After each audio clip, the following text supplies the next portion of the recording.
First of all, like everybody else, thank you very much for coming out in such large numbers today. We have to send a very clear and unmistakable message to every leader in Canada, all 14 governments, that we will not stand to see our freedoms taken away.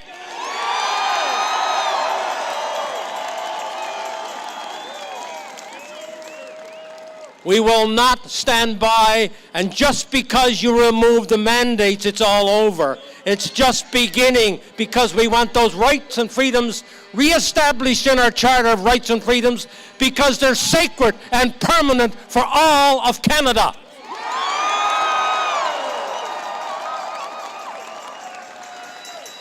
Our Charter of Rights and Freedoms is not a federal law. Our Charter on Rights and Freedoms is not a provincial law. It's not a municipal law. It's a national law.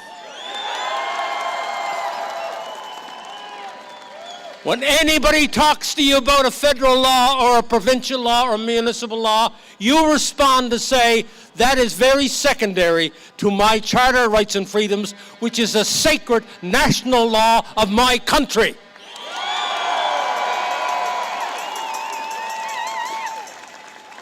We never fought for 114 years to get a written Charter of Rights and Freedoms to have it torn up in 40. Yesterday afternoon, I got an email from the people in Ottawa. We chartered a plane, and we're going to pick you up in Victoria and take you to Ottawa for the rally that's going on there. And I had to go back and say to them, one of the reasons why a lot of Canadians still listen to what I have to say is because I keep my word, and my word was to be here in Victoria today.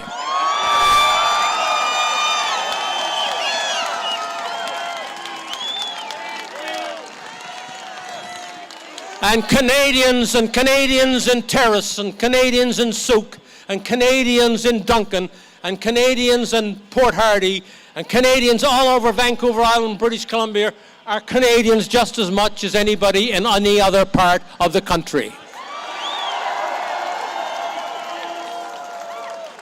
We are all Canadians, and we all come under that sacred Charter of Rights and Freedoms. And I've been arguing about this now for about a year and a half, on my blog, in public meetings, on Zoom, and all the rest of it.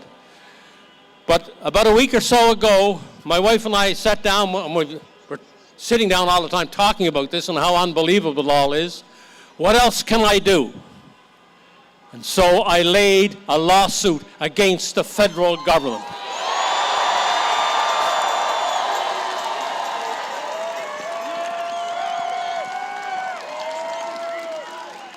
And I've assembled a good team of lawyers, most of them is led by the Justice Centre for Constitutional Freedoms, but they've also brought in people from outside. So I have a good team of 6 lawyers, and we're going to fight this all the way.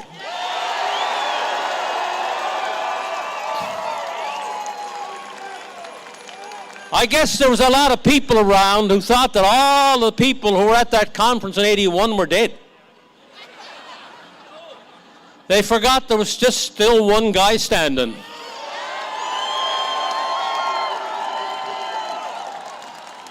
There's just still one guy standing, and I'm not standing alone. And as time goes on and people begin to understand the message is simple, that you don't have to take away my rights and my freedoms to defend the health care of this country.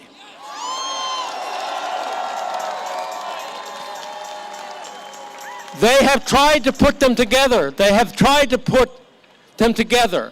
But we're smart enough to know that they're not going to succeed on putting those together.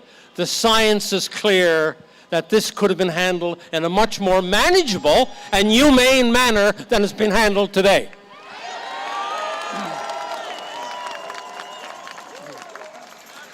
I have had the luxury over the last several weeks, and 2 or 3 months now, to chair a national organization called Taking Back Our Freedoms. It's just getting started. But if you go in on their website, takingbackourfreedoms.ca, you will see on this board are all the top scientists in Canada, including the lady, Panessa, who spoke here earlier. All of the top scientists are on the board, national and international scientists who've done research on pandemics and research upon viruses, and who can tell you clearly that the science is on our side.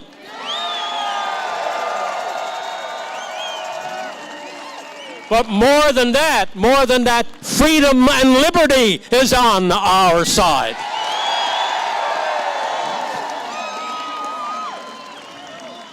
And we're not going to allow this nation on the northern part of North America to go down the drain because we have people who've gotten hungry for power and have discarded the individual freedoms that you and I own.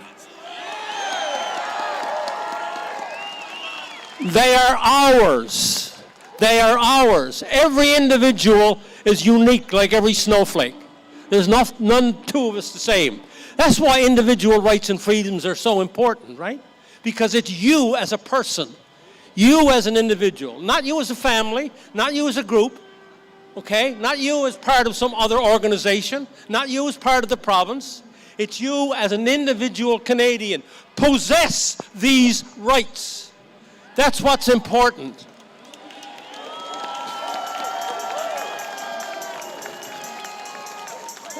That's what we have to explain to people. That's what we have to explain to people from Tofino to Bonavista, from Iqaluit to Niagara. We have to explain to every Canadian, you possess, under the Charter of Rights and Freedoms, certain freedoms and rights. By the way, the Charter starts off with this. This country is founded on the supremacy of God and the rule of law.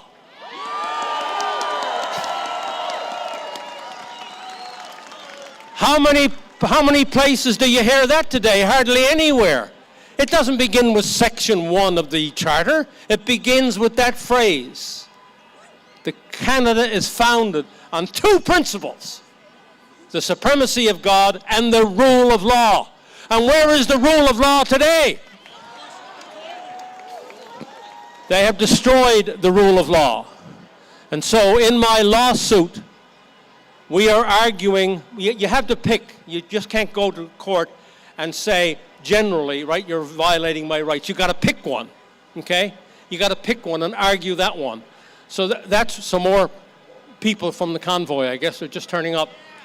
Isn't that something? Just look at them, still coming. So we had, and I want you to understand this, we had to pick one, okay? Well, what one could we pick that would apply to all Canadians? Mobility rights, right? The ban on travel, because that affects every Canadian from coast to coast to coast, right?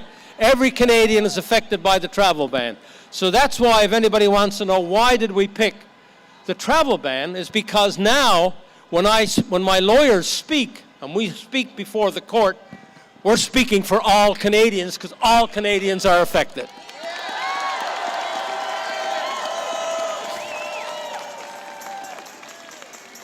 And the other reason is that you'll quickly understand is because we go directly with this mobility right, because it was a federal travel ban, to the Federal Court of Canada. We don't have to go through the steps in the provinces. We go directly to the Federal Court of Canada, and there's only one more court to go to, the Supreme Court of Canada. So we have a better chance of quickly getting a decision rather than wait 3 or 4 years. So those are the two reasons. But the central message now, today, as a result of the convoy in Ottawa and across the country and here, is this, and that the Canadian leaders must hear this loud and clear in governments, and you must stay steadfast with this idea, that we are going to ensure that this system changes, not just the mandates going. The system has to change.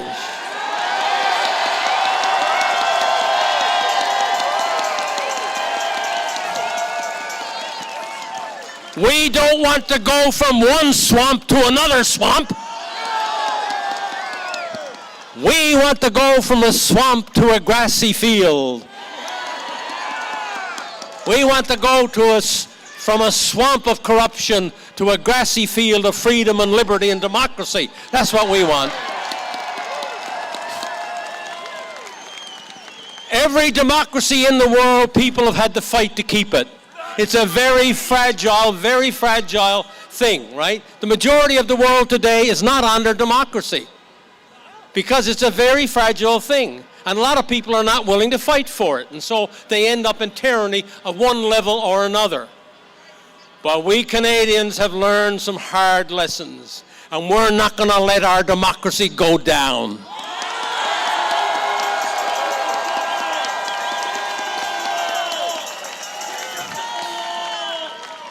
So we shall now, over the next couple of years as this unfolds, we shall ensure that political movements and political candidates are put in place throughout all of Canada who are honest people, who are speaking for the people, and we'll hold them accountable.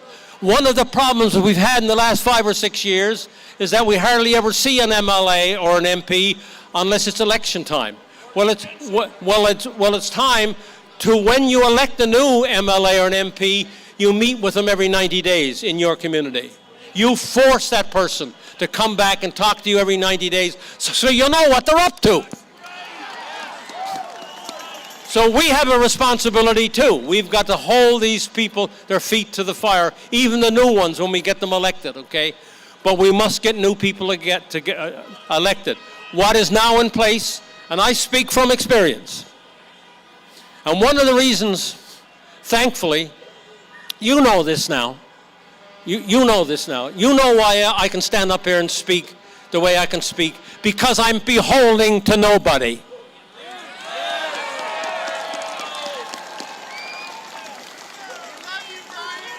That's the biggest danger I am to all of the people who are in power today, because they know you can't touch Peckford because he ran a clean government and a clean party when he was in politics.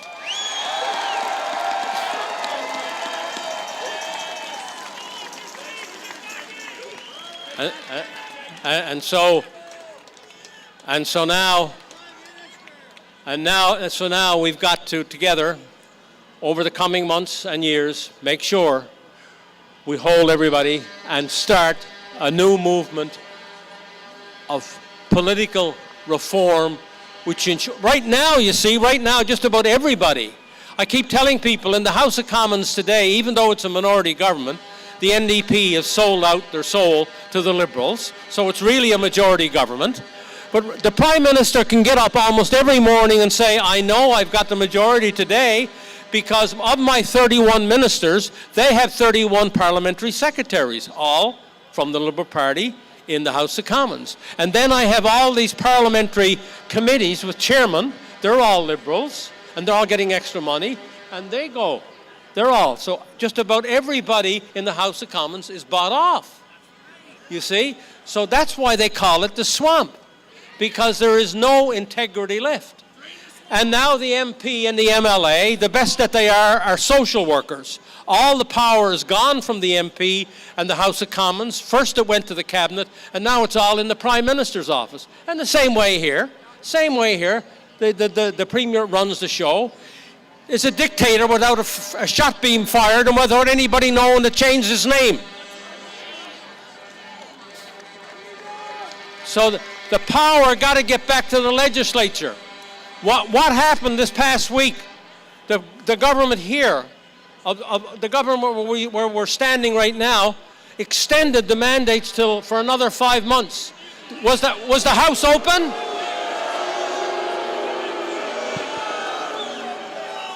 Was the House open? Did the parliamentarians form a committee and examine all of the alternatives? Where is our democracy? Gone. Where is our democracy? Gone. Where is our parliaments? Gone. And we have to restore democracy to our parliaments. Our parliaments have got to have power. And the ministry and the premier have got to come to the parliament and ask for things. They don't get them automatically by order because they're the premier or because they're the minister. The parliament, that's how it started with the Magna Carta back in 1215. It started with the people. It started with the people, okay? And it was supposed to be the parliament. And we're here now before this parliament, and we got to shake this place up like you would not believe in order to get that back.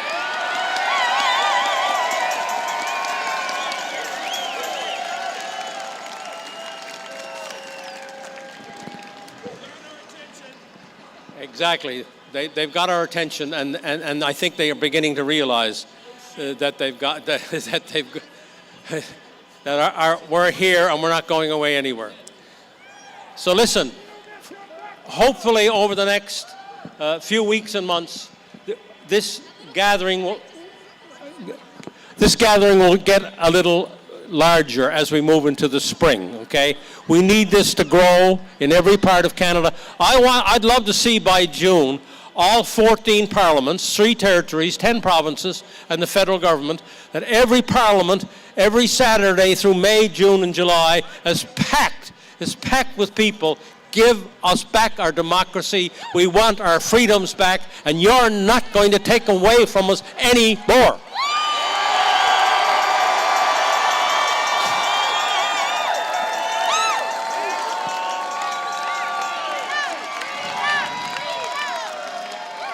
I met a young man a few minutes ago talking about his grandfather and his great uncle and so on who fought in the war. And he said, I wonder what he fought for. You know, and no doubt a lot of people here today have family, extended family, all of whom fought in 2 very great wars in the 20th century, which was supposed to establish freedom, which was supposed to establish democracy, which was supposed to eliminate the tyranny of Mussolini or the tyranny and horrendous suffering that Hitler caused. We were supposed to put that behind us and develop a Western democracy which could stand some strength, could stand some dangers. And the least little thing that comes up in Canada, and they take our rights and freedoms away, you see. So we must stand strong, we must stand firm, and we must not relent until we know we have the swamp destroyed and the grassy field restored.